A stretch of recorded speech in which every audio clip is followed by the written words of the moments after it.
আবার যতই রান্না করি না কেন, পপকর্ন না থাকলে আমার ছেলে মেয়ের একদমই চলবে না। দুপুরবেলায় হঠাৎ করে পপকর্ন খেতে চাইলো, তো রান্না বান্না সব বাদ দিয়ে তার জন্য পপকর্ন ভাজি করে নিলাম। আসসালামু আলাইকুম, চলে আসলাম আজকের ভিডিও নিয়ে। কেমন আছেন সবাই? সবাইকে ওয়েলকাম জানাচ্ছি আজকের ডেইলি ব্লগে। আজ দুপুর থেকেই আমি ব্লগটি শুরু করেছি। বাচ্চার পছন্দের পপকর্ন আমি ভেজে দিলাম এবং সে যখন তখন খেতে চায়, পপকর্নটা ভাজি করে দিয়ে তারপর রান্নাতে চলে আসলাম। এখানে আমি গরুর মাংস রান্না করব এবং হাতে মেখে রান্না করব। গ্যাস একদম থাকে না, মাঝে মধ্যে একটু একটু উকি দেয় আবার চলে যায়। তো গ্যাস যেহেতু আসছে, ঝটপট করে আমি একসাথে মাংস হাতে মেখে সব মশলা দিয়ে আমি বসিয়ে দেব।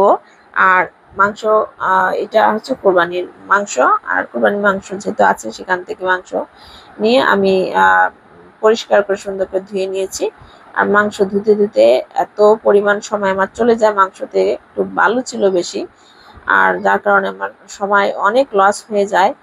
আমার মাংস ধুতে ধুতে অনেকটা সময় চলে যায়, কারণ প্রতিটা সেকেন্ডে মুহূর্তে এক একটা সেকেন্ডের মূল্য আমার কাছে অনেক বেশি। কোথাও 5টা মিনিট সময় অপচয় করি না, কারণ যেহেতু সারাদিন ব্যস্ত থাকতে হয়, সংসারের কাজকর্ম থেকে শুরু করে বাচ্চাদের জন্য রান্না বান্না, তারপর হচ্ছে ভিডিও শ্যুট করা, ভিডিও শ্যুট করার পরে সেটাকে আপলোড দেওয়া, এডিট করা, তৈরি করা, মানে কত পরিমাণ ঝামেলা নিয়ে সারাদিন চলতে হয়। সবকিছু মিলে পুরো সংসারটাকে নিজে ট্যাকেল দেওয়া, পরিবেশ সবার জন্য প্রয়োজনের মতো যার যেটা লাগবে সেটা রেডি করে দেওয়া। এজন্যই বলেছি আমার সময়ের অনেক মূল্য, আর যে সময়গুলো আমি একদমই ব্যয় করতে চাই না। যেহেতু পেজ আছে, চ্যানেল আছে, দুটো জায়গায় আমার কাজ করতে হয়, আর এই কাজের মাঝে কোনো জায়গায় সময় অপচয় একদমই করি না। আর একটা পেজ এবং চ্যানেল চালাইতে হলে কতটা সময় ব্যয় করতে হয়, বা সময় ব্যয় করলেও কতটা খারাপ লাগে, সেটা আমি একমাত্র নিজেই জানি। তো হাতে মেখে মাংসটা সুন্দর করে বসিয়ে দিয়েছি, আর একটু সুন্দর করে কষিয়েও নিয়ে নিচ্ছি। প্রথম পর্যায়ে যে কষানোটা, সেটা কষিয়ে নিয়ে আমি জিরা বাটা, এক্সট্রা যে মশলা সেগুলো দিয়ে দিয়েছি। তারপর হচ্ছে আলুগুলো সব একসাথে দিয়ে দিলাম। আর আলু একটু বেশি করেই দিতে হয় মাংস রান্নার মধ্যে, কারণ আমার ছেলে মেয়েরা একটু বেশি পছন্দ করে আলু। আর দিকে আবহাওয়াটা একটু অন্যরকম ছিল, বলতে হালকা মেঘ, হালকা রোদ, মাঝে মধ্যে আবার হালকা বৃষ্টি। তো বাইরের পরিবেশটা আমি একটু শেয়ার করে নিলাম।